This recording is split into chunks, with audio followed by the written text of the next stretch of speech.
Orks.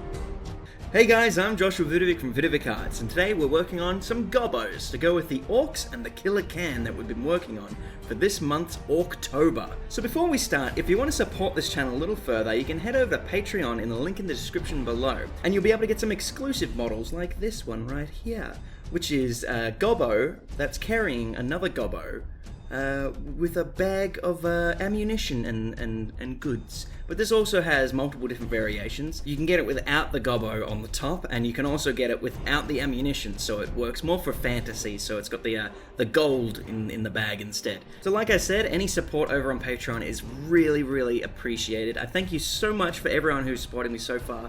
And let's get into this video. Now, I initially modeled this Gobbo quite a while ago. I kind of made it for D&D, like I wanted to make the fantasy version.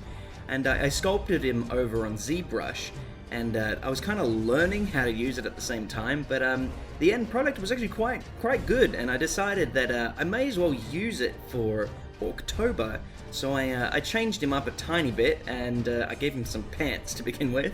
And then once he was all sculpted up, I was able to take him over into Maya and rig him. So there's something I don't really talk about much on my channel, and that is rigging and posing my models. Now, it's actually a really long and arduous progress. It's basically the skeleton underneath the mesh of every model that I make, and it's used to pose the actual characters into multiple different poses, so I can get more than just the typical T-pose. I should make a generic rig, but all these characters are kind of different in their own way every single time, and sometimes characters don't need a rig in general, like the killer can, but these guys do.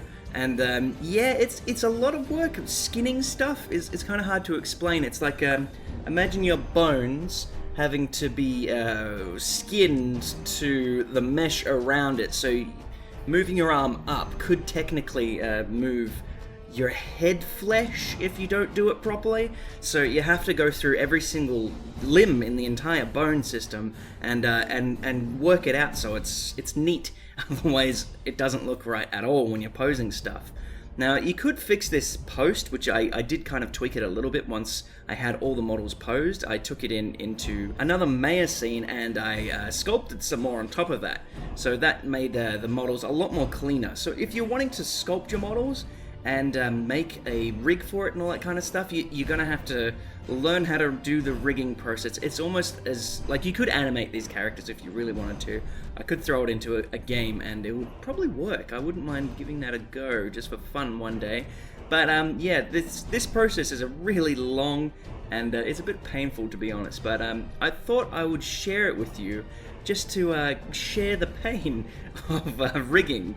Really slow and arduous, but one of the most important parts of making this look awesome. Now, I'm starting to build up a bit of a stockpile of accessories for these orc boys, and I've got a machine gun and like belt buckles and grenades, and now I've got a pistol. So I'm gonna go back to the orcs, and you're gonna get some guys with some pistols as well, because I had some requests for the orcs to have just pistols and swords, and just swords in general. So I might make an axe or a chopper, I'm pretty sure it's called, and we'll get some purely melee orcs coming soon. So keep your eyes peeled for that. Now, when it came time to print these Gobbos, I used supports and I printed them all in one go. I printed 15 of these guys and it took 12 hours, which is a really short amount of time if you guys are printing these. So if you're going to print them in one go, maybe, I don't know, maybe don't do that because it takes a long time. And there's a higher chance of actually breaking them while you're cleaning them because they're all in one go. It's kind of like trying to separate. It's almost like surgery, to be honest. So I'm still getting people asking me, what do I use as an undercoat? It is just a flat black spray can.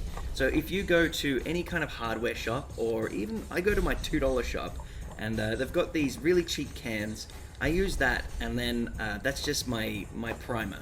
And then I start my layering process with the Citadel Paints, which are just the generic Citadel Paints that you get. And I'm using the same colors that you would use on your Warhammer 40k, so it works out really well. You can paint them the exact same schemes if you wanted to. It's completely up to you. If you've got a different paint that you like, it comes down to you. And it's you can experiment with this stuff. You can find out what works and what doesn't work, because you could print one of these guys in probably 40 minutes and test it on the plastic.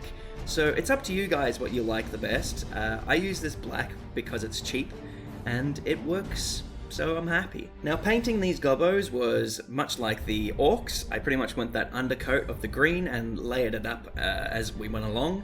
And these guys were really small, but they had a lot of little detail to be put in, and I'm happy with the end result. But yeah, I don't know. It's just 15 of them in one paint job.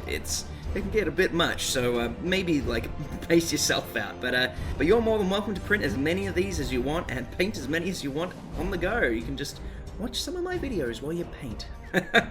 So that's it. That's the model. It's completely done. It's completely free over on Thingiverse. You can head in the description below and download it. Now, I'm going to give you guys a little bit of a hint as to how you could print these, or you could slice these. If you go into Cura, there's an option to actually flip the models, so you can get a mirror version, and this is a great way to actually make a bit more variety within the models. I think technically you could probably double the amount of models here just by flipping them and making them inverse. And a heads up, you can do this with any model that's available on Thingiverse, and you end up with a completely unique take. It's just a opposite flip, and you've got another model. So, if you want some variety within your troops, I definitely suggest you do that, because it really does help. And you can tell, you can definitely tell, and you make more guys as well. So, yeah, that's just a little heads up from me. And yeah, if you enjoyed this video, don't forget to like it and subscribe and share it around for me if you can on the social medias out there. And yeah, thank you so much for watching. And as I said, if you want to support me further on these videos, you can head over to Patreon and pledge a couple dollars per video. Thank you so much for those who are already supporting me over there. Without you, this video wouldn't exist right now. So thank you very much. And as always, stay awesome, guys. See ya.